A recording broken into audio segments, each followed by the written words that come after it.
Wagwan peeps, you don't know it's your boy, the Jamaican here, back again with another video. But this time I will switch it up this time. So instead of coming to you with a gameplay video, I decided to do a tier list video. Ricochet Squad has been out for a good minute now, and the last I checked, I've only seen one tier list video. So I've also been playing. I have over 250 hours in the game so far, and I have approximately 7 era max out, and I've been trying to play different roles. There's a lot of new players coming in, and I've always seen in Discord new players asking what are the best heroes to play, which hero should I look to max out first. So hopefully doing this tier list video should help players in the community. But before I continue, I just want to preface this video by saying, at the end of the day, this is my opinion, right? And nothing is set in stone. And if a character that you like to play is placed in a lower tier than expected, that doesn't mean you can't play that character, or you can play that character at a higher level than is placed on this table. This is my opinion from my experience. Alright? So, without further ado, we could get into the video now. And the first DPS on the board we have is Kelly. And Kelly's an interesting one, right?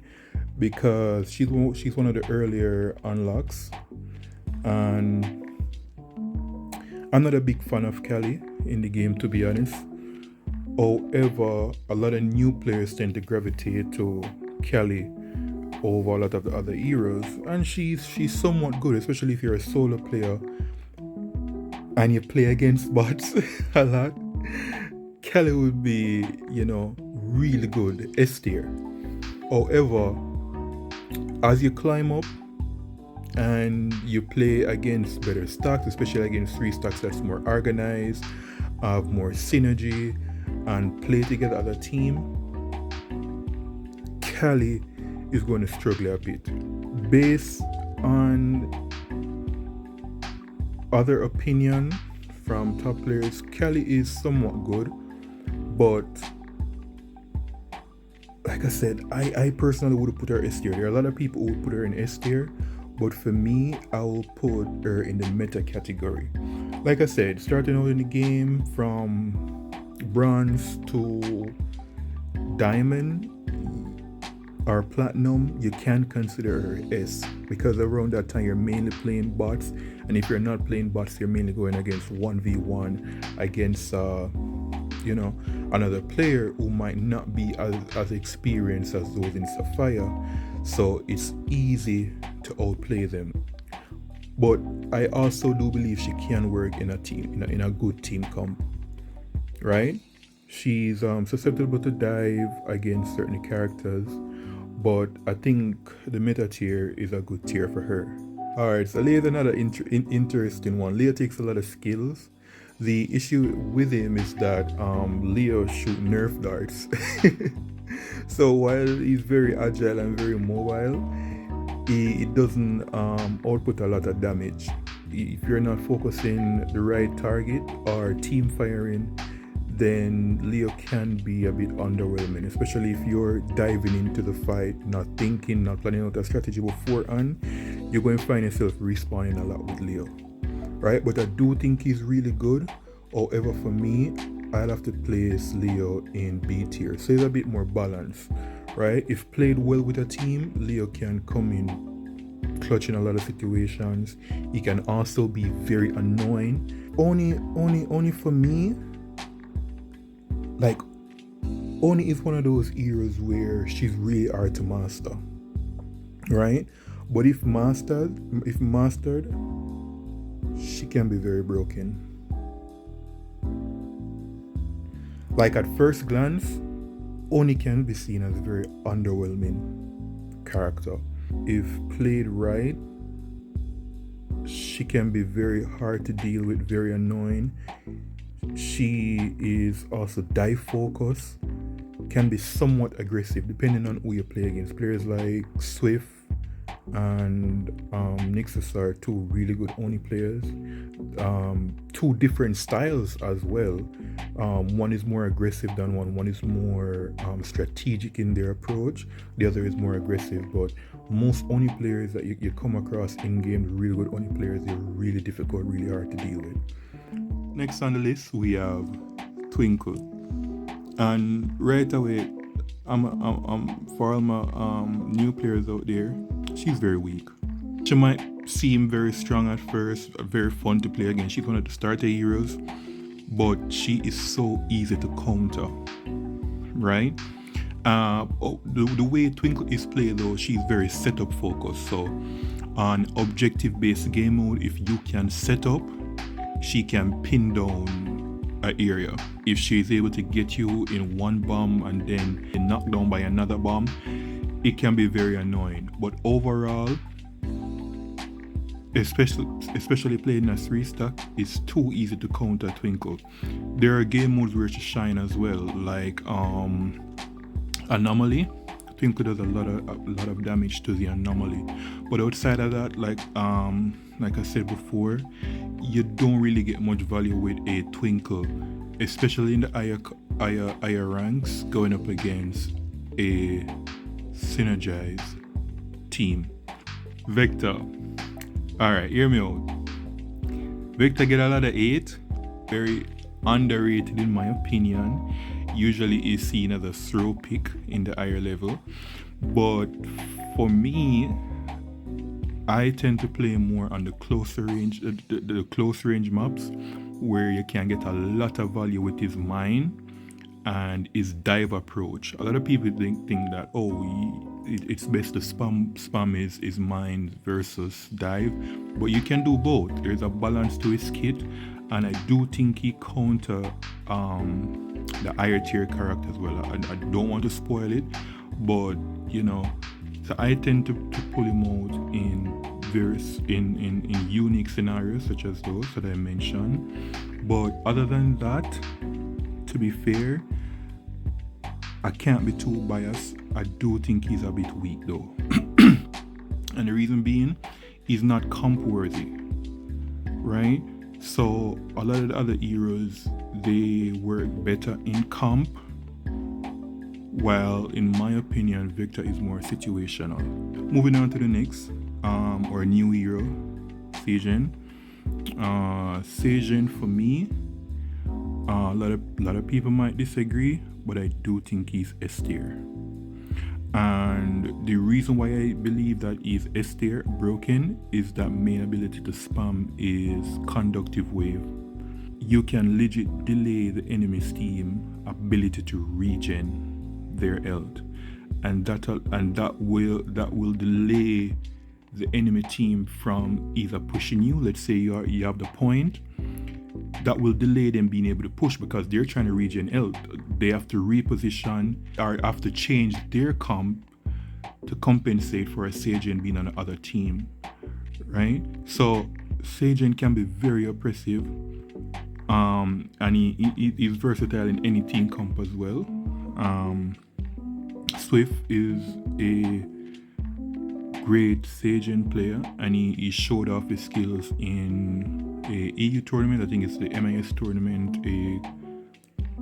a couple weeks back, and he proved how good Sagen is. And there are other good Sagen players as well out there, but there are naysayers who think otherwise. But I really do believe that Sagen in the right hands can be very oppressive. For Khan, I'm not sure where I want to place Khan. While in theory his kit is really good, the fact that he can spam his orbs and his orbs can track at a 0.5 second immortality plus grant his opponent his teammates shield. At the same time, it feels underwhelming to play. He's very slow, he's susceptible to dive, and most Khan players will tell you play for his ult. That's where you'll get the most value out of Khan. Ult timing and ult placement as well. I want to put him in balance, weak, But I'm gonna put him in balance, but it's like low B, high C. You feel me? So yeah, I think I'm gonna put him there. Again, others might disagree, but C or B, I can't complain either way. Next on the list is my GOAT, Nova. Nova for me is easily S tier. There's not much to be said. Despite being a support character, her damage output is ridiculous. Bind priority is important as well. For me personally, I like to try and bind their tanks, you know, to get them out of the way early in the fight, because with the tank gone, especially if they're only playing one tank, then the rest of the team is easy to take out in a 3v2 fight. Or if the option is there to take out probably a healer, you know, like a Remedy, then I'll try and do so. But bind priority is important, right? But the issue with Nova, again, like most of the slower heroes, they are susceptible to dive. So characters such as Oni and even a Jag or a Mag, if Mag is able to close the gap, can really disrupt a Nova being able to find value. Next, we have Remedy. Remedy is also a really good support.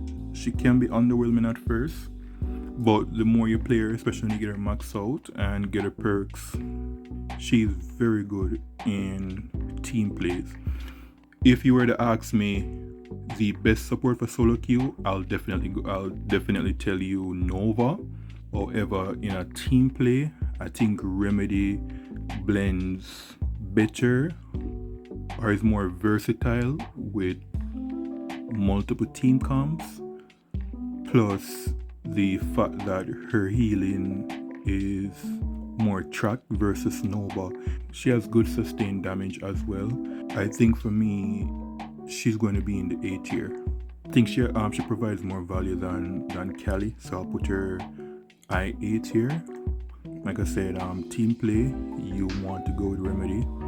Not that Nova doesn't work in team play, don't get me wrong, but we're talking about strengths, right? And I think Remedy is just a bit more versatile. For me, Mag is another S tier tank. I'm getting to level 15. That's where you see the true potential of Mag.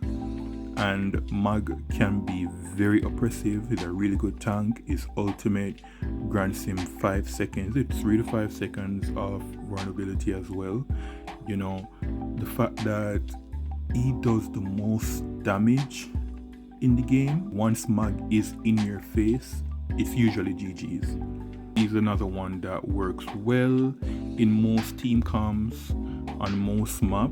I think the only map where, you know, a Mag might struggle is the bigger map, but that's where his perk comes in, because if you're using the, again, I forgot the perk, but the perk that allows you to dive long distances. Alright, next on the list, because the video is really getting too long. Alright, we have Jagger. Jagger is a really good tank as well. Immediately I'm gonna place him in A tier, right here above Callie and Remedy. I want to say he's almost a must pick in every comp. A good Jagger can change the tide of the game. His chain stun is ridiculously oppressive, especially if he's not being team fired. Alright, moving on to our last and final hero on the list. What can I say about Fury? Fury has a weird kit. I don't have much playtime on her, so there's not much I can say. There aren't a lot of Fury players out there either. I know of RS God who plays Fury. I'm not aware of a lot of Fury players, but in the right hands, she can be very annoying to deal with, especially if she's running at you you know, with her blue or shield, you have two options: to keep her distance while poking her down, knowing that she is going to get those shields, or wait out her ability, because that's the thing with Fury, you know, she relies heavily on that shield, and she's going to want to get close to you. But if you can deny that approach, she's vulnerable, right? However, if you're playing again the slower heroes like a Khan or a Nova, where you're unable to get out fast, then you're in trouble, right? But I do think she's more on the balanced side. That's why I have her in B tier, and I would say she's the worst of the three tanks, but she's still somewhat good. Again, I didn't expect the video to go on this long, guys, and this is my tier list, my Ricochet tier list, guys. Thank you so much for viewing. If you enjoyed the video, remember to leave a like, share, and subscribe. Your boy Jamaican out.